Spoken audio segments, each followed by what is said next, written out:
আল্লাহ তাআলা বলছেন যে মনের ইচ্ছা মতো চলে, মনের চাহিদার অনুসরণ করে, আমার মনে যা চায়। কেন নামাজ পড়ো না? তোমার মন চাইছে দেখে। আর কি কারণ?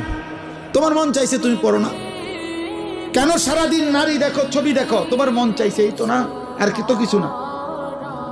কেন পেশাব করে পায়খানা পরে ঢিলা কুলুক টয়লেট পেপার পাক নাফাকের কোনো পার্থক্য বুঝো না কেন? কারণ তোমার মন চাইছে।